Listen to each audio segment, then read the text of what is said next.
Let us honor Casey for her unyielding commitment to art, storytelling, and advocacy, and bless her journey to continue to inspire all of us to see the world through a lens of empathy, understanding, and positive transformation.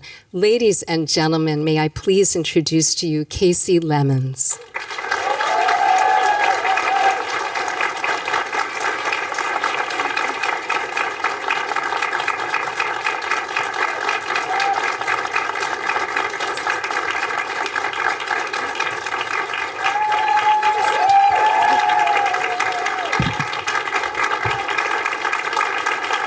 Thank you. Thank you so much. Thank you, Deirdre. It's my honor to be here with you in Omaha. It really is. I always tell my students that filmmaking can be heroic. Okay, we're not first responders, we're not saving lives, but film gives us the ability to travel in space and time, to come face to face with other cultures, to experience moments of historic significance that maybe we weren't alive to experience. Film takes the viewer outside of themselves, sometimes outside of our own comfort zone and worldview, and drops us into a vivid world created by the actors and the filmmakers. Our film industry is also a snapshot of the here and now, a time capsule. Hopefully future generations will look at our movies and the people that made those movies, these are our culture bearers, and see the diversity that makes us who we are. Half of us are women. 40% of us are underrepresented minorities. 20% of us are underrepresented women. In a perfect time capsule, our film industry will reflect us. So thank you, Film Streams, for the work you're doing, and it is my honor to be here with you. Thank you.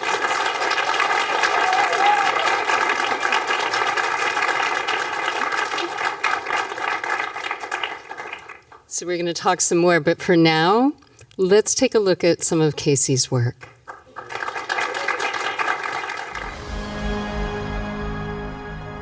We're going to do a medley for you. It's about love. Things we do to get it, and the things we do to keep it.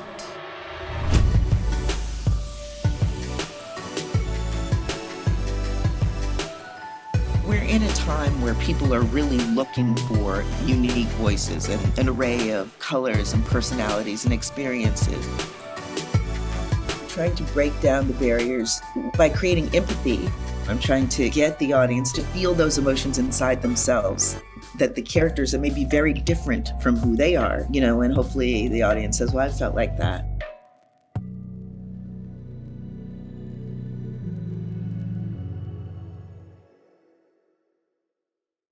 So we're going to chat for a while, and in a little bit, we will turn it out for you all. But I want to start at the very beginning. And when I say the beginning, I really mean the beginning. I want to start with Dottie. Let's talk a bit about your mother and how she resonates in your life, especially because you started off as a child actor, working so young. Yeah, my mother was my mother and my sister. They were my everything, we've been accused of being a trifecta, but we were very, very close, particularly after my parents got divorced. We were very close knit. But my mother was kind of awesome, and it was, I was terribly embarrassed for a long time of my mother, because my mother was a civil rights activist, and then proceeded to divorce my father and marry a white guy, and who was kind of a commie and they're really kind of swimming pool socialists, but it took me a while to figure out the whole thing.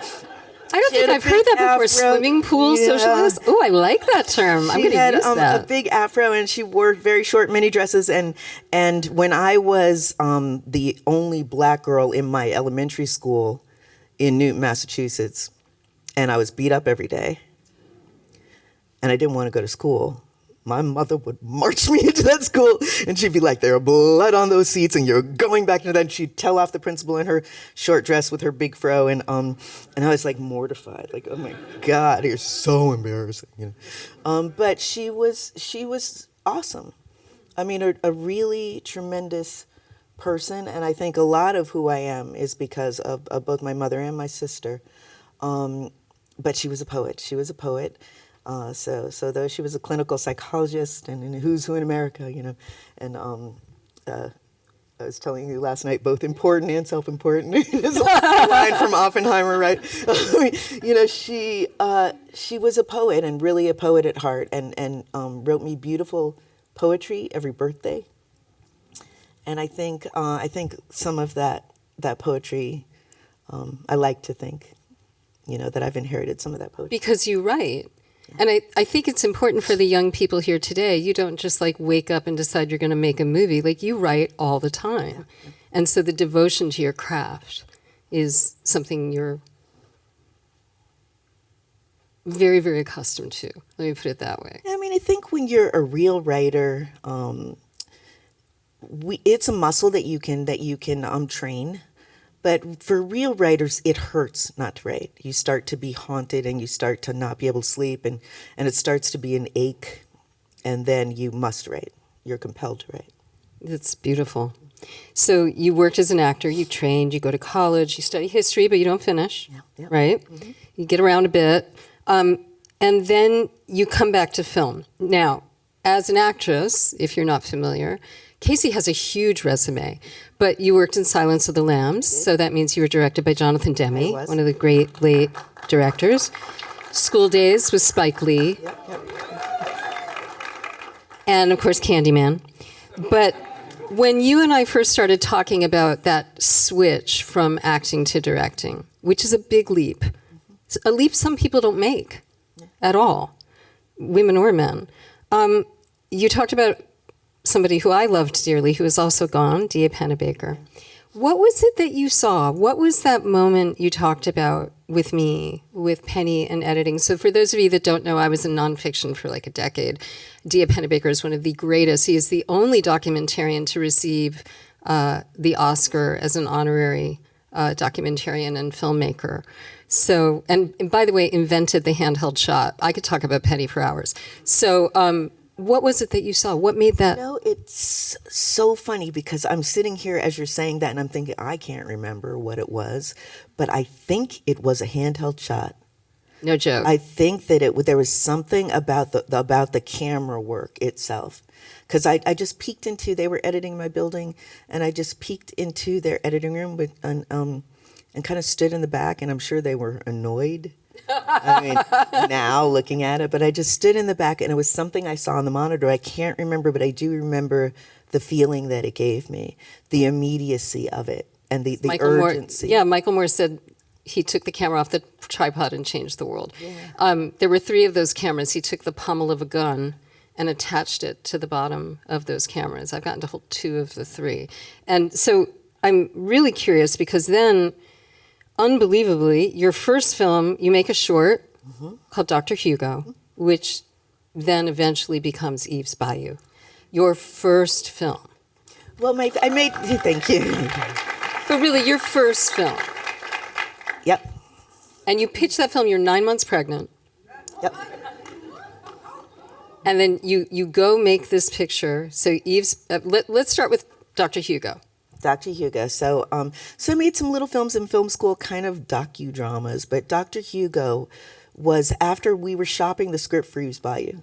We were shopping the script, and we're meeting with directors, and my producer, Kadi Chubb, thought it would be kind of like sexy to get a movie star that wanted to transition into directing. Like you said, there are not that many, but you know, there was this feeling that maybe if you were, you know, that there might be a black movie star who was might want to transition.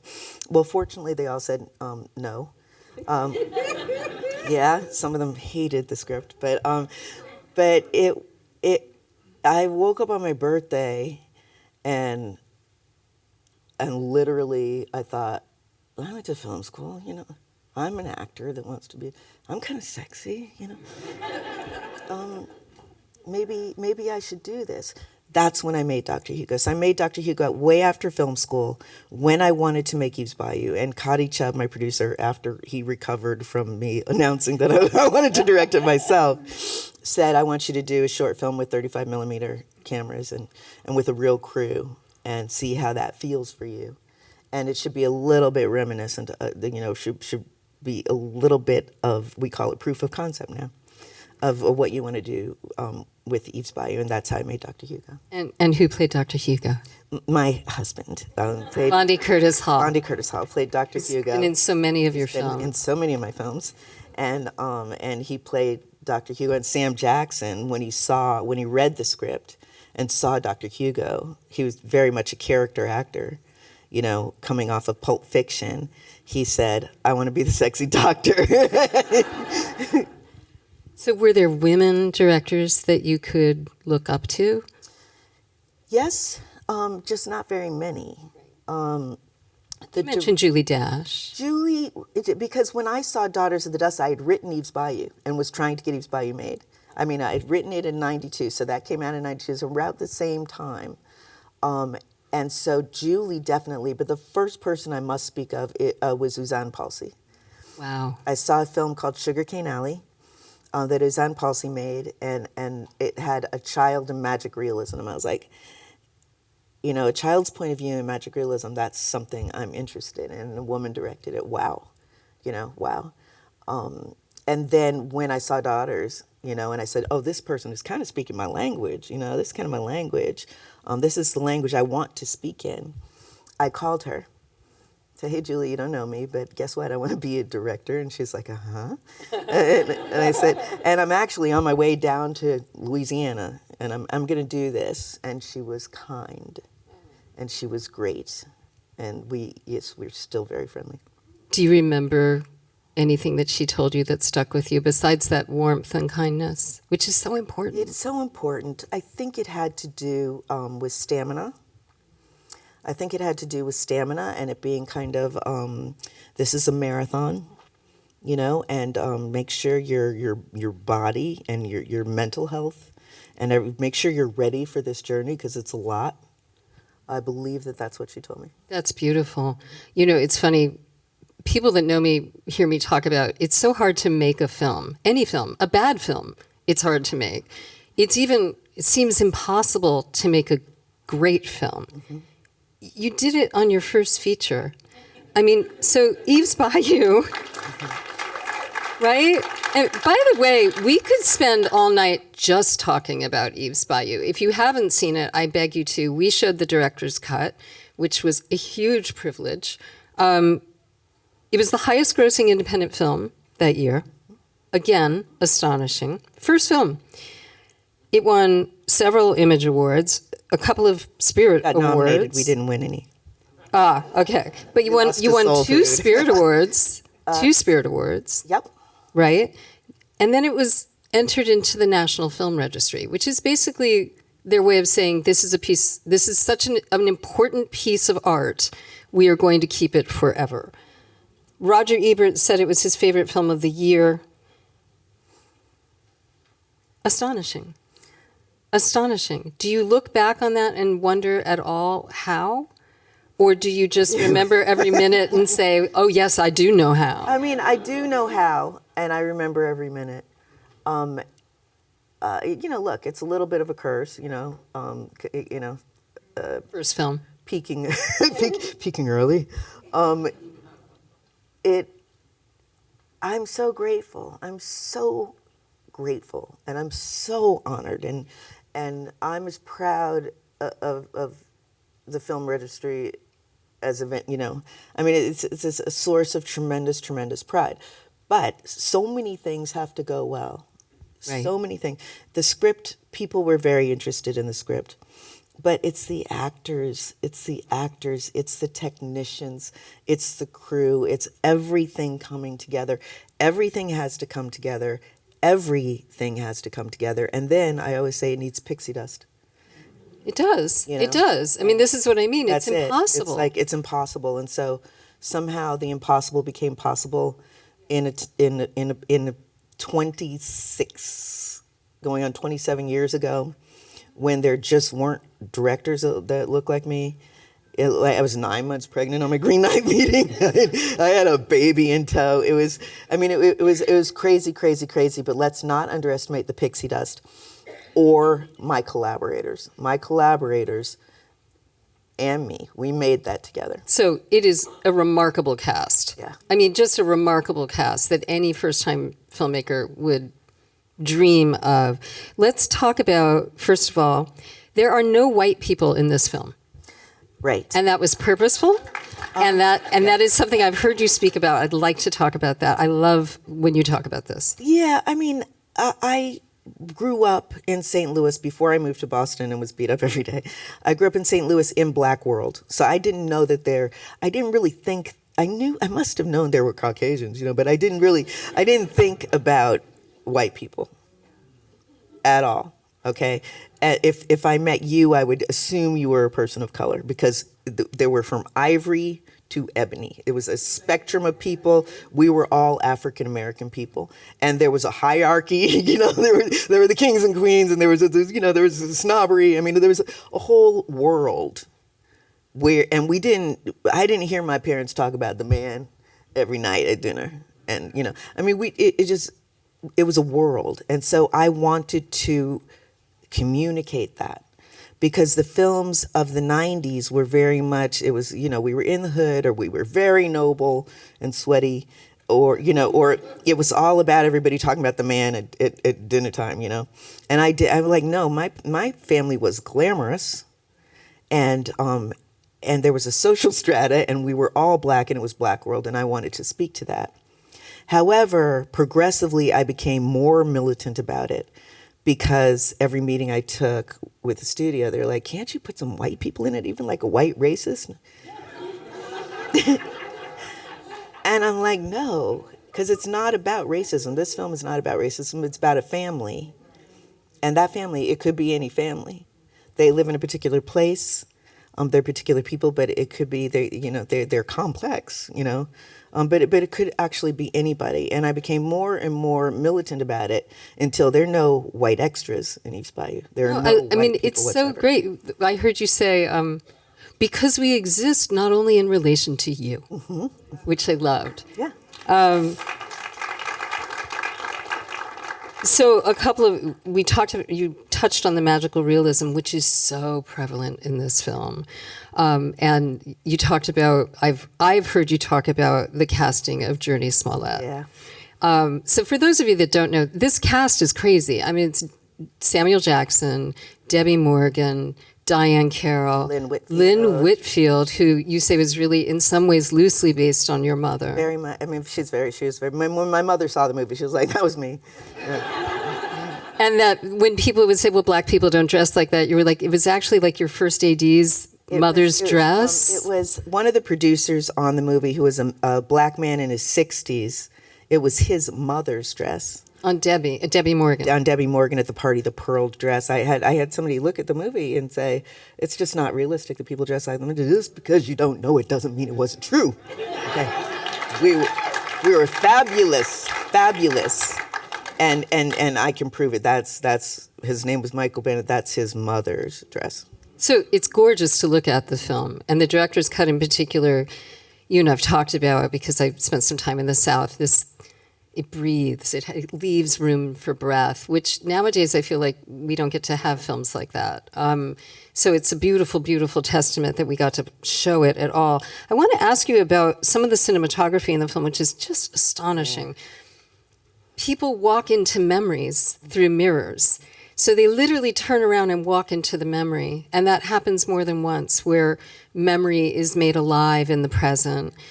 That's very sophisticated for a first film. And not to mention, your cinematographer was it was her first big film. Yeah, so we made Dr. Hugo together, and our wonderful producer, Cody Chubb, kept us together, though neither of us had made a feature. He fought for us to be together, a woman that had never shot a feature and a director that had never shot a feature. It's stunningly beautiful, and those moments are breathtaking. Yeah. Breathtaking. So anyway, like I said, we could talk for hours, and I hope somebody else will ask more questions about it. But I want to move into just talking about this mysticism and the metaphor that you use in film. You and I talked a lot about some of the Southern Gothic stuff. I pointed out how I felt like I saw Stella from Streetcar in there. Can we discuss the importance of these elements in your storytelling and how you bring them to life with collaborators? You've talked a lot about memory in that film. What's true? Is it who remembers it that makes truth, etc.? And you've also talked about even Journey Smollett and casting her and how she was. Oh, you have to tell the Diane Carroll story. Okay. Yeah. So I was a strange kid, very introverted, extremely nearsighted. Very, very, very, very nearsighted. I had LASIK way in the beginning, but so nearsighted that it made me, I was incredibly introverted. And so I lived in my imagination. I think of the things as tied. I'm not sure. Maybe I would have been that person if I could see, but I'm not sure. And the other thing that happened to me was that I was sick. So I had, for some reason, pneumonia many, many times. I got bit by a poisonous spider when I was a kid. In Alabama at my grandmother's, and the Alabama became very important to me. But I would hallucinate. I would get sick and I would hallucinate, and they were multi-sensory hallucinations. They were tactic, and they were auditory, and I was just that kid, and I saw ghosts. I was just that kid, and everybody knew it about me, and all my friends know it now. It's just one of those things. So I always had this little spookiness, that was just part of me, and it ran in my family. So my aunt was like that, and so the story's so funny. People always think Eve's Bayou is autobiographical, and it's not strictly. But the weirdest part of it, that my aunt and my mother went to a fortune teller. And the fortune teller told my mother something like, you'll get past this problem in your marriage one way or another. But told my aunt, you're a black widow and every man you marry will die. And she had 5 husbands. And her lover killed her second husband. And she was very much... Y'all have not seen Eve's Bayou from those reactions. I'm sorry. She was very much, her name was Muriel, but she's very much the character of Moselle. Anyway, so that was in my family.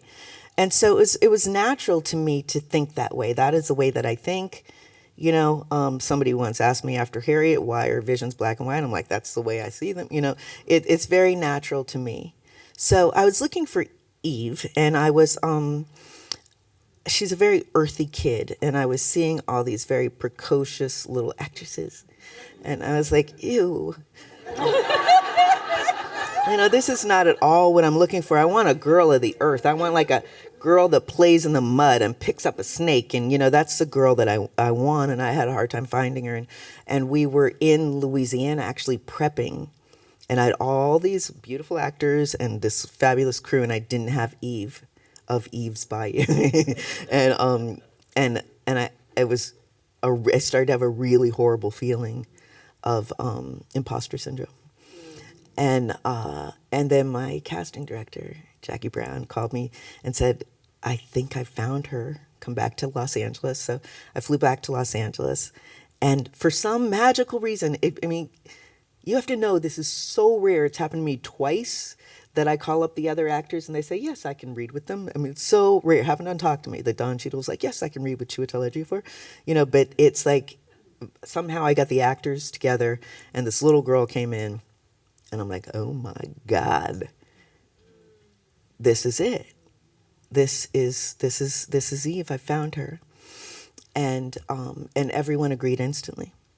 So then Diane Carroll's a whole other story. So It's a great story. Diane Carroll, you've got to know that if I had gotten Diane on the phone and said, I loved you in Julia, she wouldn't have done the movie. But I said, I loved you in Agnes of God. I snuck into the theater to watch you play the psychiatrist in Agnes of God multiple times because you were so brilliant. And she said, you did? I said, yes, I did. Anyway, we talked for a minute, and she said, well, who did you get to play Eve? I said, and a young actress named Journey Smollett, she said, "Oh, I know Journey. She's a spooky little girl." I said, "Oh, that's the quality I was looking for." she's a spooky girl like I was. You know, she's a spooky girl. I just hadn't articulated it. But yeah. And it was originally the actress that plays her older sister that you had cast, but time had Megan. passed. Time had passed. Megan was less spooky, but she had a very ethereal quality, and she was a very good Eve. But she it takes a long time to get movies made, and she grew up. And I hadn't seen her in quite a while. And one day she walked in, I'm like, Cicely, like she had transformed. I think people that are not in the business maybe think of casting as, you're blessed with these talents that come, and that's true. But also, great art is about your choices, and so casting is a big piece of that, who you cast. And so when you talk about that miracle of everything has to work, that's a piece of it, which is, I really want this actor, and you've chosen as a director that actor, and they're available, and that other person's available that's going to have that chemistry with them. And you have so many of them on the screen for that film. It's stressful. remarkable. It's so stressful I can feel my heart racing. Because you think that, one would think that you say, "Hey, do you want to be in my movie?" And the movie star says, "Sure." That's not the way it happens. First of all, you can't get to them. You can't get to them. You get to their agents, and then you might write them a letter, and then maybe you'll hear from them. Maybe you never hear from them, or you hear from them and they take 4 months to read, and then they're like, "I love it, but no." So this is the way. I mean, this is really the way that it happens. So every time I feel like I'm a 9-year-old giving a birthday party that no one's coming to. It's a really personal feeling. So the fact that I've been able to do it and work with these incredible, it's like, was Martin Sheen just there? My God. Work with these incredible actors is really a gift, but it has not been easy. It's never easy. It's always just a panic. Yeah. Yeah. Yeah, that's beautiful the way you just said that.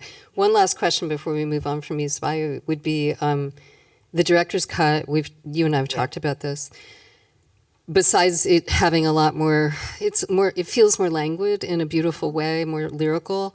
There is a character of the uncle, and the uncle sees what happens, which is a completely different. It's a completely different movie. With the uncle from upstairs in it. Yeah. Can you talk a bit about that? And I mean, you don't have to name names about who said the uncle had to go. I will. No. I think I signed a confidentiality agreement saying I wouldn't. I talk about it all the time. No, but but what happens in Omaha? Yeah. No. I mean, look. What I do say about Mark Amin is that I like both versions of the film quite a bit because they ask different questions. Yes. And that was what I came to, because I was very, very hurt that I had to cut that character. But what I've come to is appreciating the movie without the character in it because the question's different, and I like the question. So I will always love my director's cut. But, I mean, what you got to know about East Bayou is it wasn't autobiographical. It's a fable, but it was about my family and my Uncle Tommy. And this is the only character I named of the name of my great uncle. Lived upstairs in my grandmother's house, and we used to have to say goodnight to him. It was like, say goodnight to Uncle Tommy. And he had cerebral palsy, and it was frightening for a child, and we were scared, but we loved him, And I thought that was profound, and I thought it was very Black and very American and very Gothic and, very Southern and very, very much like this is the way American families were, and so he was in the movie. But also because an event happens that two people remember differently, Uncle Tommy was the mute witness. So in the director's cut, the truth is contained within a person. He can't speak.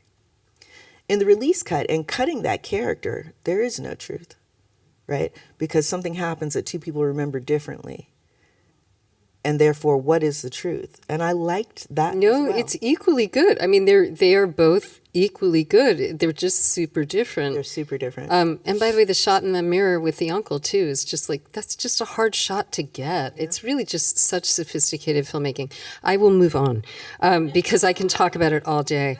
So we're going to talk about women for a minute before we get to some more of Casey's work. So the newest the Annenberg School at USC is one of the data points that we use about women in film, and they released their new data this week. So I'm just going to read this to you. Of the 1,600 top-grossing films made between 2007 and 22, 88 women directed them, directed some of them, making a total number of films that they directed 108 over 16 years. 22 of those 88 were women of color. 17 of these women made more than one film in those years, because women don't get another at bat. And of those 17, 7 were women of color, one of them being you. That is really crap. I'm sorry. I mean, it's just no other way to say it. Out of all directors in 2022, so we're going to look at last year, 10.6% were Asian, 3.5% were Black, 1.8% were Latino, and 3.5% were multiracial or multi-ethnic. Only 3 women of color worked on 2022's top movies as directors. That is exactly the same number as in 2008. The lack of progress behind the camera for directors of color and women of color in particular, I'm reading from the study, is a key indicator that the promises and posturing companies made in 2020 have contributed to little change.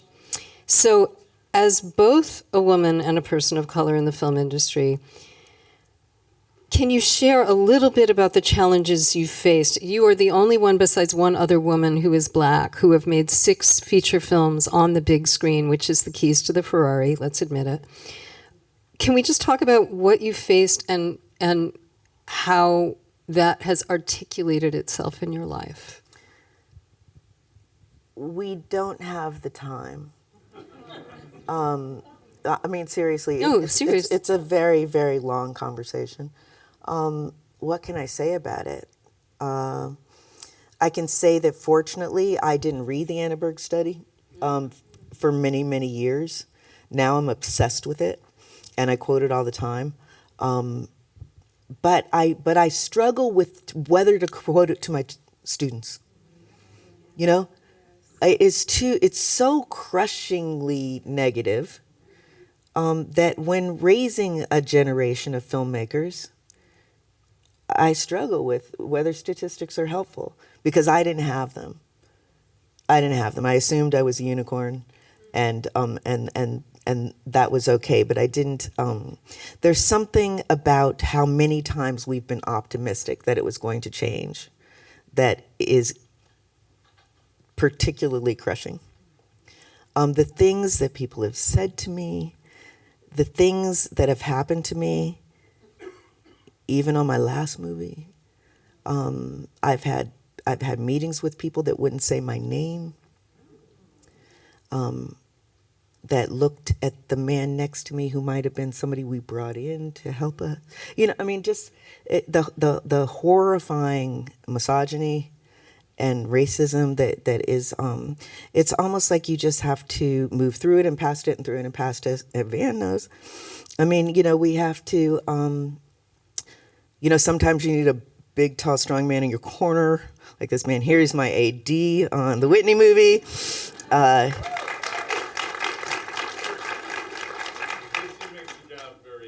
You know, so we have to. We have to. We need our warriors in our corner, and you have to fight through it, and you have to have thick skin. That's what I tell my students. Like, you have to. I've seen many, many talented filmmakers go through my program, our program at NYU Grad Film. It is not always the most talented ones that move through it. You have to have the stomach for it, frankly, and you have to be able to, you know, our unlimited optimism, you know, or the ability to think that it's going to get better again and again and again, and to finally say, you know what. I'm part of making it better. That's what I'm doing. I'm actually making it better. I'm actually teaching. I'm teaching filmmakers. I'm letting them see that it's possible. I'm letting them see that a black woman with children and a husband, a family, a life, can do that. You can do this. You can do this, and that by doing it, I'm actually helping. And so that's where I've come to. So I mean, right? Issa Rae has her company, and Ava DuVernay now, making John Cheadle as well, starting these schools where we're devoted to young people of color learning the craft, because it's a craft. Mm-hmm. In our day, it was expensive. You had to buy your film stock, and you had to cut, and it's not expensive. It's just knowledge. Mm-hmm. It's just craft, and somebody teaching you. I guess one of the things that frustrates, I can just say at our level. We did a Catherine Bigelow retrospective. Catherine Bigelow is the first woman to win the Best Director award at the Oscars.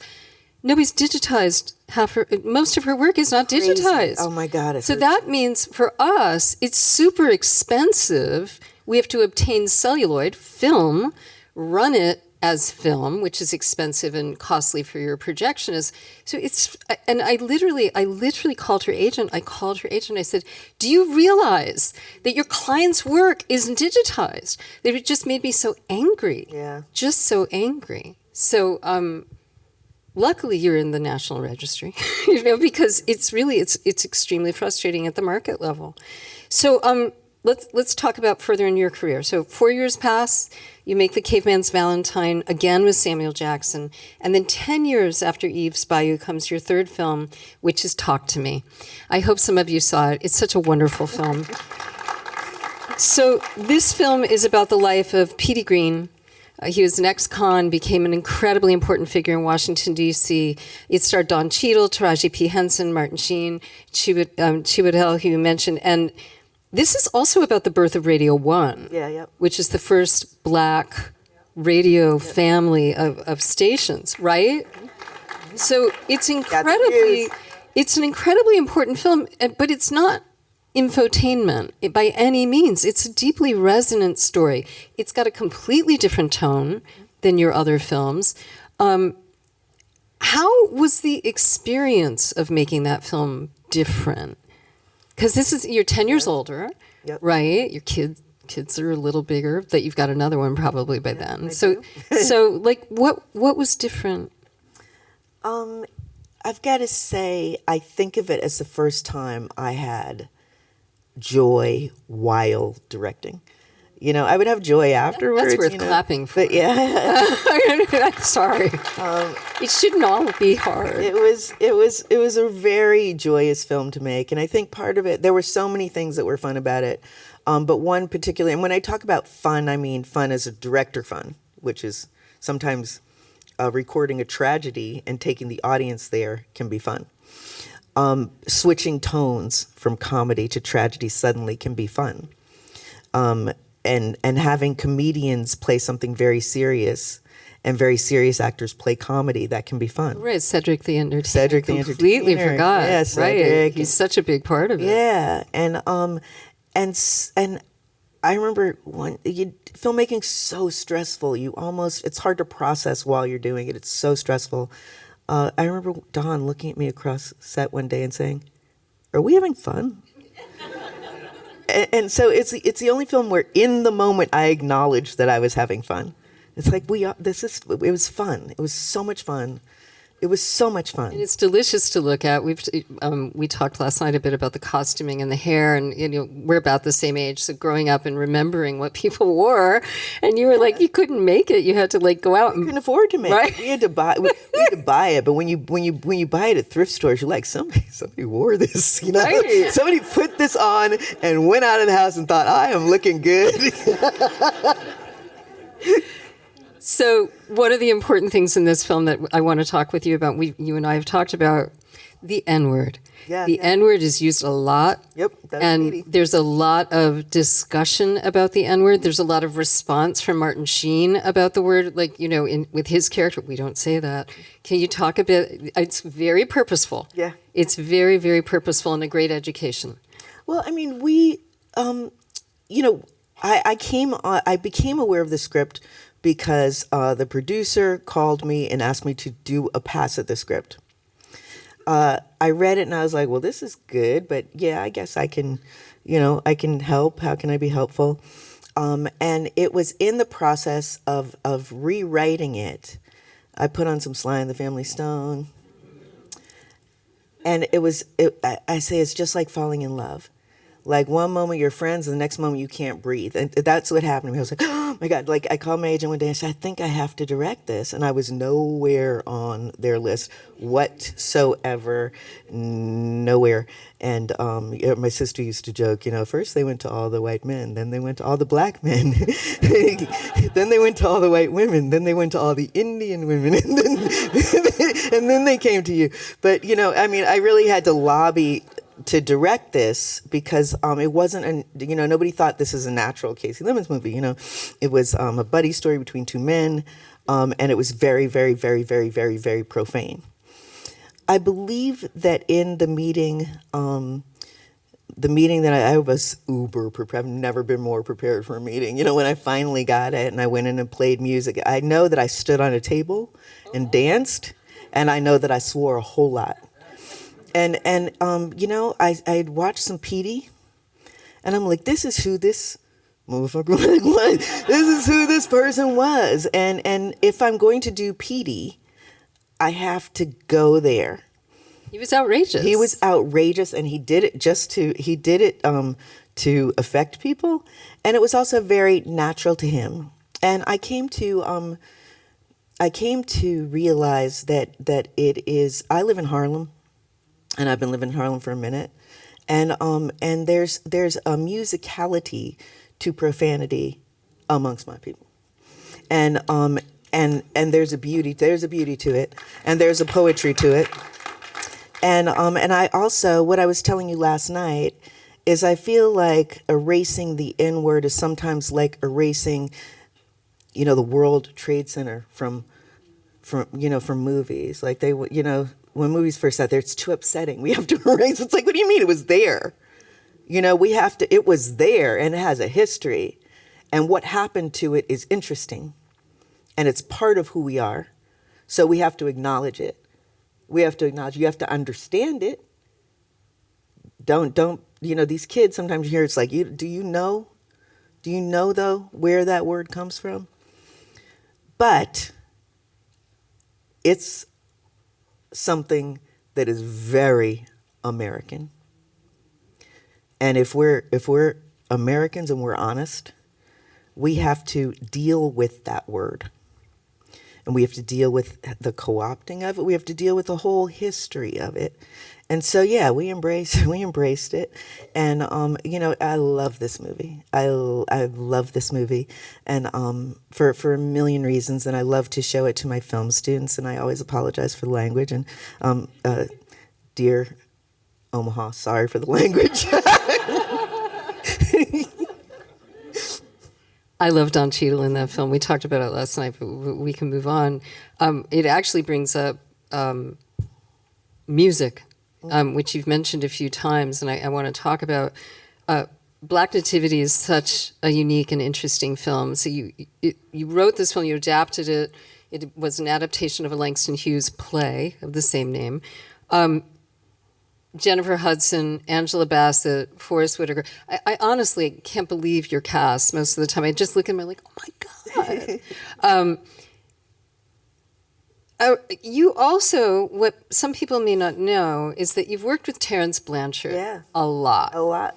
So yeah, he's been involved in a lot of your work and standing behind you and making those scores. You also worked with him on Fire Shut Up in My Bones. I did.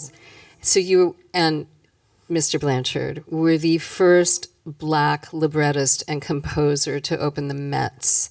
We're the first Black composer and librettist ever. And then opened the Mets season. Yep.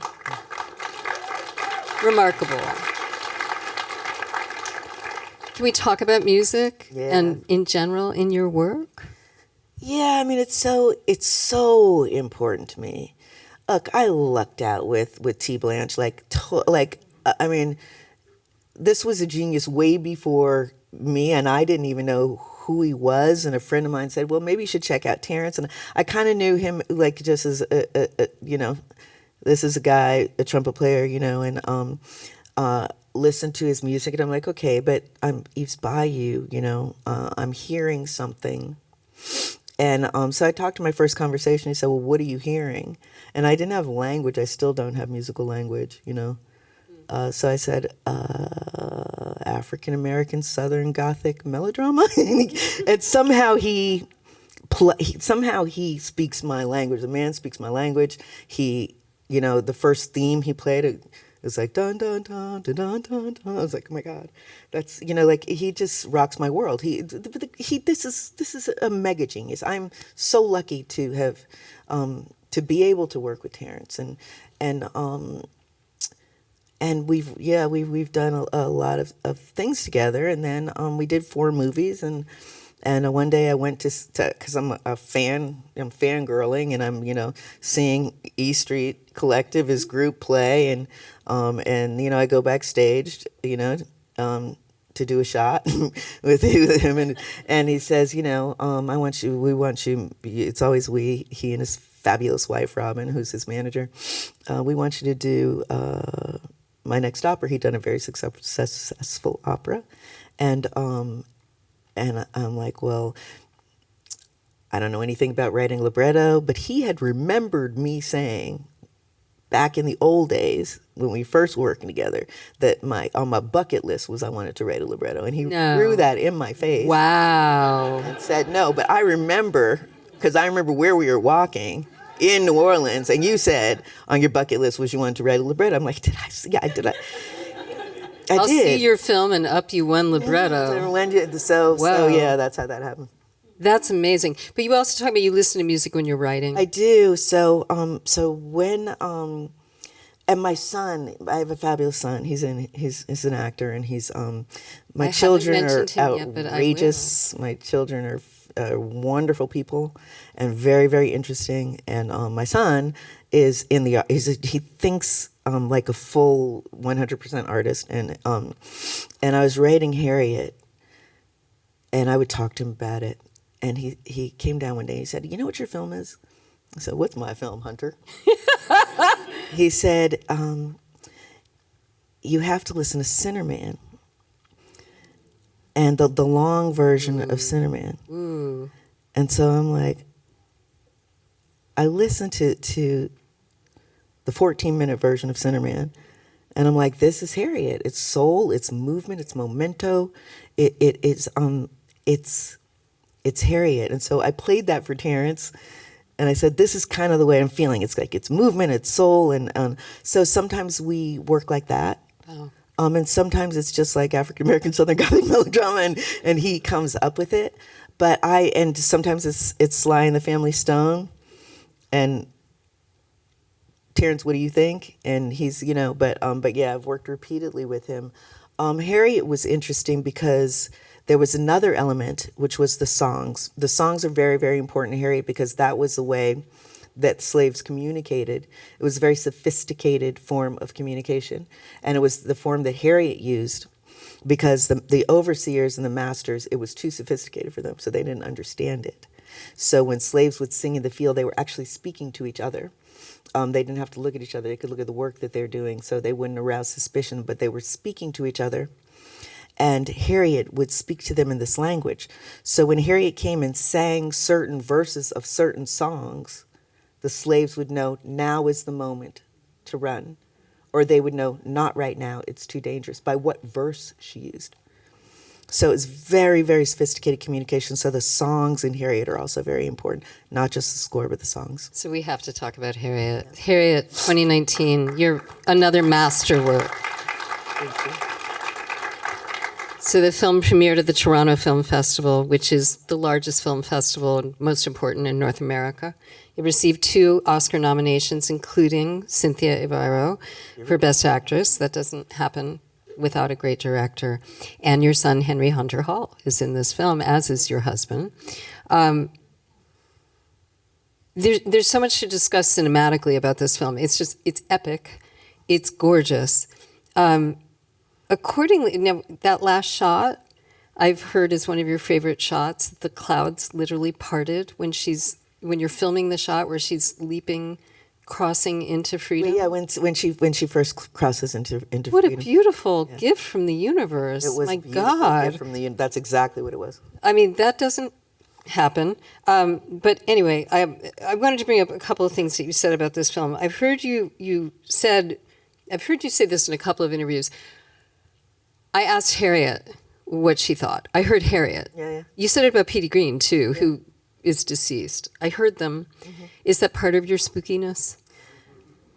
Or are they your Harriet and your Petey? But I also think that writers, I've heard writers and even producers say, I didn't mean to say even producers, like that's less than a writer, but I mean, I've heard people that work with material say that they speak to the characters, that they speak to the deceased, that it's based on. I've heard this spoken of other people, so I can't say, oh, it's me and my spirit. I can't claim it on that level, but I can tell you, with Harry and I, we're close.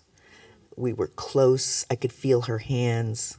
I could hear her voice. I was constantly talking to her, constantly, and Cynthia too. We were constantly in communication with her because we didn't have recordings of her voice. We didn't know how she sang, what her timbre was, but we evoked her. We brought her towards us, and we did it very purposefully. I would say her name. When I would say Harriet, Harriet, Harriet. When I went to bed, Harriet, Harriet, Harriet. And I brought her towards me. And that was a process where we were close. I wore her around my neck, and we were close. And I've got to say, there was a grieving process when we drifted apart. It shows in your work. It's so beautiful. So you also said, I have to make a shout out here to Paul Sanchez. Paul, where are you? He is I see you. He's our education manager. Because Paul stole this quote that, well, you didn't steal it. You just used it before me. So I'm gonna use this quote that he used when he was talking to the young people when they showed Harriet, which is, "We have declawed and defanged her." Yes. And you only deal with a part of her life. Her life was huge. Mm-hmm. You end the film at a certain point, but like her life went on to do amazing things. You can make 10 films. Exactly. Talk about that quote. It's one of my favorite things I've ever read that you've said. We have declawed and defanged I call it her. the fuzzification of African American heroes. Mm-hmm. We did it to King too. King was massively militant because even the Christianity was. I could go on forever, but let's talk about Harriet. Our picture of Harriet, what we had was the old woman in the chair, and somehow that was very embraced, and it was actually what we had. So when part of what compelled me to do the movie was this recently surfaced photograph of her young, and still 10 years older than when she was doing her most heroic feats. But this is like an action figure. This is a woman who it's unbelievably brave. We can't conceive of how brave Harriet was. We can't conceive of the selflessness with which she operated, saying, if I'm free, others should be free too. And I'm going to go back into that danger, into that lion's den, and bring others with me. It's just phenomenal. But somehow we put her it's the old woman in the chair, and she's this cozy little woman that's the grandmotherly Harriet Tubman. No, this woman carried a gun. This woman carried a gun. She was a badass. She was a badass. And that's the Harriet that I wanted to bring, to bring to you. And I wanted you to feel like you had had lunch with her. Like I wanted to bring her right there to you. Like you could feel her hands like I did, You also bring the horror of when the law changes. Yeah. And the Southerners are allowed to come and claim their property. Even if you had been free for a decade. So you used Janelle Monáe, who is probably one of the most beautiful, just a gorgeous woman. And it's probably the most savage beating I've seen in any of your films. I haven't seen anything like that in any of your films. And And, that resonates for any people that have been captive or in an apartheid or a genocide or rounded up. The tension is so high in the film of the fear that never goes away. Yeah. Right? I just absolutely love every aspect of this film. I always go back to Aristotle where, you have to have this and you have to have this and you have to have this, and that's how we make drama. And you do it. And it's in that particular film, it is a masterwork and it's beautiful to look at. Can you talk a little bit about the work with your cinematographer in that film? Yeah, well, I worked with John Toll. So John, I don't know if you know who John Toll is, but John Toll had not done a movie under $100 million in 30 years. Oh my! You should just fun Google John Toll. He's a huge DP, and I met him at Sundance Labs, where I'm an advisor, and he was an advisor, and I'm in the circle of advisors, and I'm like, so John, so what are you gonna work on next? Something big or something small? He said, I think I might want to do something small. I was like, do you like freedom? No.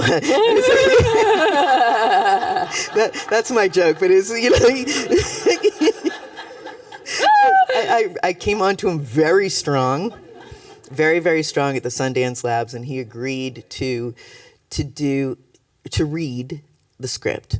And so he read the script and he called me and he said, I love your movie, but I don't want to fuck up your movie. And I have to really think about whether I can work on this level, whether I can do a low budget. It's been 30 years. And just for giggles, what was the budget? 17. And if you haven't worked under $100 million in 30 years, and 17, and you're going into the woods and,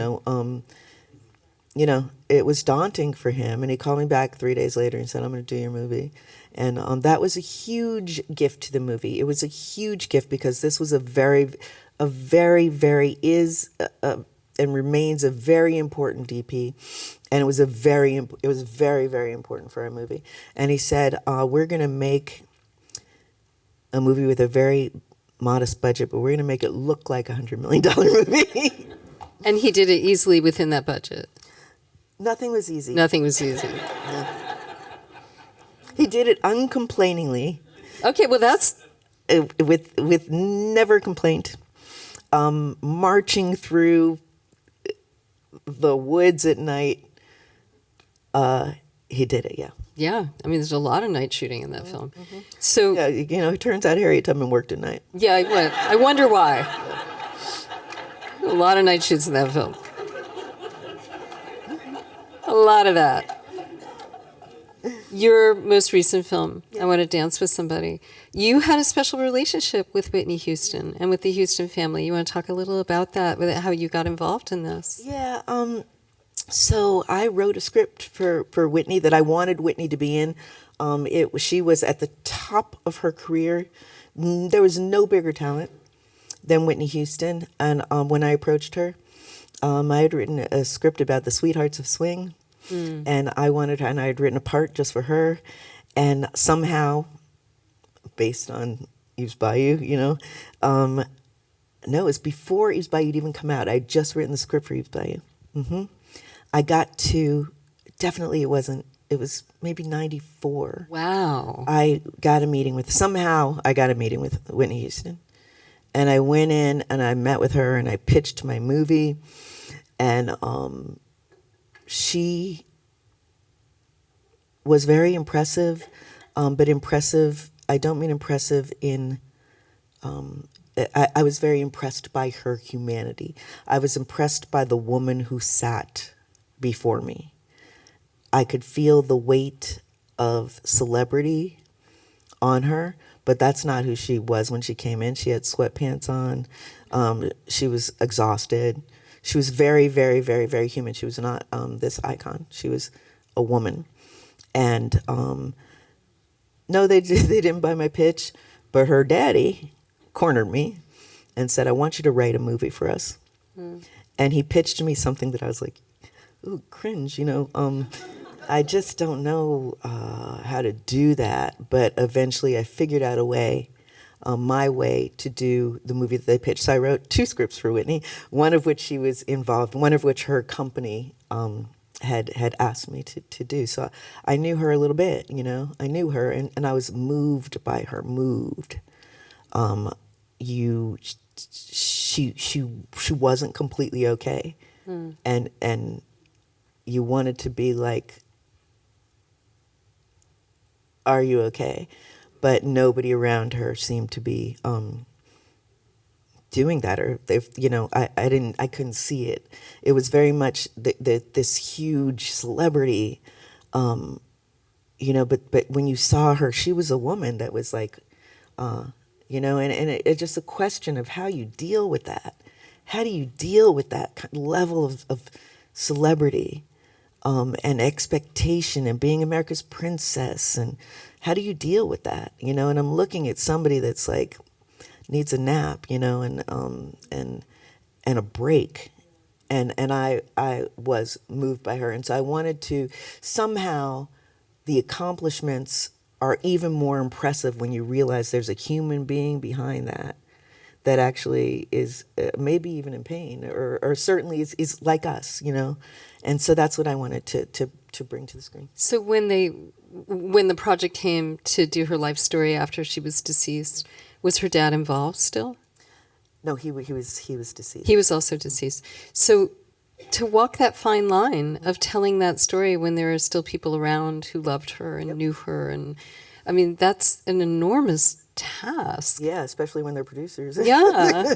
Yeah. So that I mean, that's just a really interesting conundrum. Like, how do we tell people this truth who are involved in writing your check? Yeah. Yikes. Yikes. So, the balancing of how we tell it, how much exuberance, how much tragedy, you know, how to bring the truth to it, how to respect her relationships, how much music, how much, you know, the balancing act went all the way until the last second on that film. I've never edited a movie that close to release. Oh my gosh. We were editing just before Thanksgiving. It came out at Christmas. And you know, I mean, it was hair-raising, but the balancing act was very important. It was difficult. There were people on the movie that had emotions and memories that had to be respected, and yet we were trying to tell a truthful story about Whitney and the people that she loved, you know, and so it was a complex act. Within that, and you know what, while we finish this question up, I wonder if we could bring the lights up a little and bring our microphones in so y'all have a chance to ask some questions. Within that, I remember you talking about once, like on Eve's Bayou, where, you know, I asked you, you know, did they question that you were a woman? You were like, well, they wondered how I'd bring the train in. And I'm and you look at I Want to Dance with Somebody, you're in stadiums, you're dealing with sets and video shoots, and I mean, that is a complicated shoot. How much time did you have to make the movie? Well, I came in late. So when I came in, I came in a situation that I never quite want to repeat, where, you know, I replaced a director, and so I had 5 weeks. Oh my word! Fans laughing because he was there. Oh my word! So yeah, you must. I mean, you were a witness. So I see somebody over here is going to have a question. No, he's sitting down. Oh, don't be shy. Especially our friends from Girls Inc. and Boys and Girls Club. You just have to get up and go to the mic, just so we can hear you. Okay, so while you're doing that, I'll tell you. So I had 5 weeks to prep, and we shot for 14. Oh my! But 5 weeks of prep is what I was speaking of. So to prep a movie that complex, which probably should have taken 14 weeks of hard prep, and probably another 6 months before that of soft, I had 5 weeks. That's amazing. Absolutely amazing. Yes, sir. Yeah, hi, Cassie. Casey, hi. Casey, hi. Remember me? Just one question. If you're willing to write and direct another autobiography with someone, who would it be? Well, an autobiography is when the person writes it themselves, but you mean a biography? Yeah, biography, like. I gotta tell you, I am not looking to do another biography. I've done 3. It's been great. I'm endlessly inspired by real people, but I'm not. I'm afraid that if I were to tell you, I'll get a call and somebody will ask me to do that. But yeah, there's a person or two that I might, that might get me out of the house. But no, I'm looking to do my own original work. I actually like my storytelling, and though I've had a very good time doing real people and done some extraordinary people, I think I'm gonna make shit up. We will be so lucky when that happens. Yes. Hi, my name is Susan. I am so thrilled to have the opportunity to be here. I wondering, how do you keep yourself grounded? Who are your peeps? Mm-hmm. Yeah, my family. Mm-hmm. Yeah, my family. I have a great husband. He's also an actor. He's been in a few of my movies. He's in a lot of her movies. Vondi Curtis Hall. I have amazing kids. Let's see. In 2011, I lost my sister. She was the closest person to me in the world, and she was kind of my everything. She taught me so much. She was the person I thought I could never lose, and I ended up helping raise her children, who were devastated and complex people, and that became that was my life. So I've a complex family life, and yeah, that keeps me absolutely grounded. They do not give a shit. They're like, what are you doing in Omaha? The Casey Lemmons show? They're like, they totally could not care less. They look at me and they see the word mom, and this is my family, and that is grounding. And I've got to tell you, if it was not for them, I do not think I could do this. And so I'm mostly grounded. Mm-hmm. And my students keep me grounded. Teaching keeps me grounded and aspirational. It keeps me focused. It keeps me optimistic, keeps me focused on the future, but also I'm dealing with people in their 20s who are in a lot of pain, we went through COVID together, we went through George Floyd together, we go through these experiences. And so young people, and my husband and my children, they keep me grounded. That's awesome. Thank you. Thank you. Over here.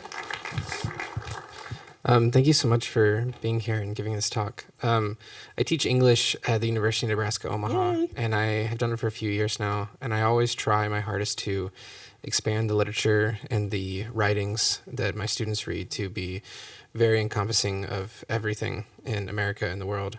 And I was just curious through the years, and even if it's recent, like what novelists or poets or books that you have gravitated towards and inspired you.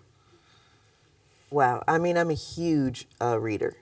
So I read everything. I love that you can't read everything. It's endless, I was very inspired by Gabriel Garcia Marquez and Toni Morrison. Toni Morrison is my patron saint. And I love myself some Toni. Yeah. So I would definitely have him read Toni. Yeah. I've read so many books recently that I love. In the past 2 years, I really love The Covenant of Water. I really love To Paradise. It's a beautiful book. I really loved a book called Against the Loveless World that my daughter turned me on to. Okay. There are just so many great books, but I would say dig deep, and go culturally as deep as you can, and as diverse as you can. Thank you. What a great question. Great question. That was a good question. Yes, sir. Hey, I just wanted to thank you for coming out here today. And, it's always good to see some representation for my community Yep. in the cinematic universe. So my name's Travis. I graduated from the university, from the Johnny Carson School of Theater and Film back in 2019. So I have a two-part question for you. Firstly, how did you find the balance between pursuing your passion and building that family life that you hold so dearly? And then secondly, I graduated back in 2019, that COVID stint, and then coming out of Yeah. that, how did you reignite, if you needed to, that passion to go back into it, because we had such a different environment that we lived in, to come back to a pseudo norm while not going back to the way it was before? Yeah, I mean the balancing question is, it's interesting because I don't want to be blithe about the whole having a big life, as if this is easy. There's pain involved. There's pain. Sometimes I was away when I did the Whitney movie. 18 months I was away from home. That's a long time to be gone. And they would visit me. I mean, it's difficult. It's a difficult balance. But it must be done. It's like the militancy of Eve's Bayou. I became militant. I went and taught for a stint at AFI years ago, 2011, 2010, someplace in there. It's the American Film Institute. American Film Institute, and a student came to me and said that they had been told that they had to choose, family or a career. And I told her, you do not. You do not. There's pain involved, though, but you can absolutely have both. There are sometimes difficult choices. It's interesting because it takes a very good reason for me to leave, and so that I'm motivated by what I love, never money. I'm motivated by what I love and what I feel that I must do and what I feel that I can give voice to, so that helps to balance that whole thing. In terms of the pandemic, I worked early in the pandemic, so I had an opportunity to do. Some friends of mine were working on Women of the Movement, that was going to be telling the Emmett Till story, and Gina Prince Bythewood was an executive producer, and my friend Marissa Jo Carrera was the showrunner writer, and they asked me to come and do the finale, and so I went out in March of 21, still dicey, and we were very masked. I mean, it was uber. It was. Can you remember March of 21? It was a difficult time to be shooting, and yet we shot because it was important that we shoot, and I was, I was very, very committed to trying to make that work, and we did make it work. On Whitney, at the DGA, you said there was no COVID at the time. We shot in the middle of COVID. Do you remember? We actually shot in the middle of COVID. That was. We were still in mass. It was coming out of it, but it was 2021, and we still had masks. When I shot Whitney, and you just do it. Like you make do. It's not easy. I hate that every picture of me on set has a mask on. But we did it, and we did it safely, and somehow that felt really important. My students, we pivoted from teaching, as we all did, pivoted from classes in person to classes online at a film school. Super, super difficult. They were in crisis. And like I felt it was important to show that you could be a woman director who had children, I felt that it was important to show that you could get back out there and direct under these circumstances. So it becomes a mission, Let's get back out there. We're going to work in these guidelines, and we're going to make drama. We're going to do this. Amazing. Thank you. Thank you. I'm glad you're here. Thank you. My name's Michaela. I'm actually gonna in about a week, I'll be moving to Chicago to major in film. Great. So that's just a little bit about my background. Where are you going? Columbia College. Great. Congratulations. So my question, as such a minority in the industry, how do you keep your head high and, make sure your ideas are heard and your voice gets through?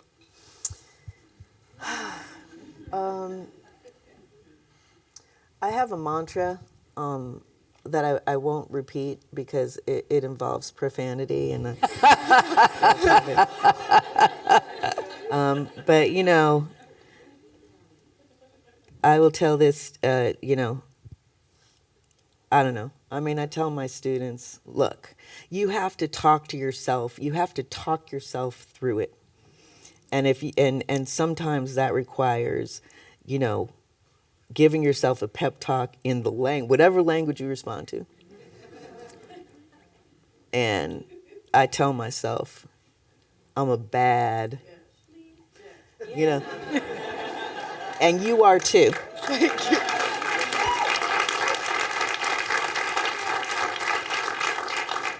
Over on this side.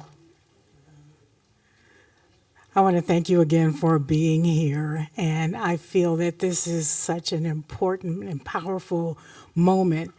If I'm not mistaken, the very first African American film company started here in Omaha, Nebraska. So it's a very full circle moment for you to be here, and it's so powerful for us. And my question has to do with technology. And we have, mixed reality. Mm-hmm. We have augmented reality, virtual reality, and now these glasses, that will allow us to mix all of these things together. And I'm wondering how you see, or if you see film changing because of all of the ways in which we can experience storytelling these days. So you should have been at the bar with us last night. Because we talked a lot about this. I'm not that optimistic. The reason that I remain optimistic is because there's so many creative people, and that are going to tell stories in whatever ways are available to them, and going to use the tools available to them to tell stories. On the that being said, I'm afraid. I'm very, very afraid. I think that we're in these strikes, and part of what we're fighting for is the right not to be replaced by machines, right? And the nuance and the irony and the humanness that I'm referring to, that is part of what makes art great. And I'm worried. I'm worried that the humanity will be lost in the art form. In terms of tools and technology, great, bring them on. Let's use them to tell our stories. But I'm a little bit afraid of losing the human being behind art. And to me, art is an essential question between human beings, whether it's painting or music or film. This moves me, doesn't move you. And that's what we're endlessly asking, and that is the exchange that we're having. And I'm worried about it because I don't know if machines can ask that question. I don't know if AI can ask that question. I don't know if they're going to get the nuances of what makes us messy and human, And East Bayou, my first film, that's about messy human beings. And there's something, when I say we're beautifully, horribly, messily human, that's I don't want to lose that. That's what moves us. We recognize ourselves in that. We recognize our own humanity, our weakness, and our strength, and what makes us human. And it worries. I'm deeply, deeply worried about technology right now. It's interesting. Ramona Diaz, who was here last year, said that she's like, I'm interested in messy lives. And one of the things that we didn't talk about last night was, technology almost always gets it wrong unless you're white. Like facial recognition technology, for example, gets it wrong all the time unless you're white. So it's even more terrifying in what we're talking about in terms of representation, et cetera. Ma'am, please. Yeah, I just could probably sit and listen to this exchange as long as you cared to stay. So thank you both so much, Deirdre. Such insightful comments, and I appreciate this conversation so much. And in anticipating this, I rewatched Eve's Bayou. I watched Harriet for the first time within the last week, and I saw Whitney Houston. Wow. So my question is kind of this thing that just keeps going through my mind, and it has to do with the girl, I'm not going to say her name because I'm not going to pronounce it right, but that played Eve. And I remember hearing one of you say that you started as a child actor. Yeah. And to watch the nuances and the messiness of humanness go through this girl's face, through this entire picture. And sometimes that's all we were looking at was her face. And someone's talking to her, or she's thinking something, or she's hearing something, or she's coming out of one of her sort of dream states. How did your experience as a young actor help you talk to this young, remarkable girl, and where is she now? Oh, she's a star. I think that my experience as an actor helps me talk to actors, but I don't want to. I can't take credit for Journey Smollett. Wow. Journey is one of the magnificently talented people on earth, and she was when she was 10. Wow. She's just an incredibly gifted actor. She's magnificent, and she's an acting class. She's a master class. I have my students. I'm like, just watch her listen in this scene. Just watch her listen. Yeah. And learn. And then to learn today that the older sister, the Cicely character, was originally your Eve, but she's so beautiful. They're both incredibly in that gifted. role. They're just so good, and I was so blessed to have worked with these actresses. I mean, I love them, and I spent an incredible time with those actors. But they were a gift to me, and I learned from them. Sure. I learned from them. People say to me, "Wow, it's so difficult to work with child actors," and I'm like, "No, but I worked with, sublime actors. Yeah. They were amazing." May I ask how old you were when you started? When I started, When you started acting 9, yourself yeah. as a child? So I got my first job when I was 9. Oh, thank you. Thank you so much. It's really interesting when we talk about Journey. One of the things I always think about in that movie is it's one of the few films with children where children have agency, right? There's so few films where children have real agency, and that they are allowed to be complex. Ladies and gentlemen, we've come to the end of our evening. I'm so grateful to all of you for being here. Can we say thank you to Casey? Thank you guys so much. Thank you.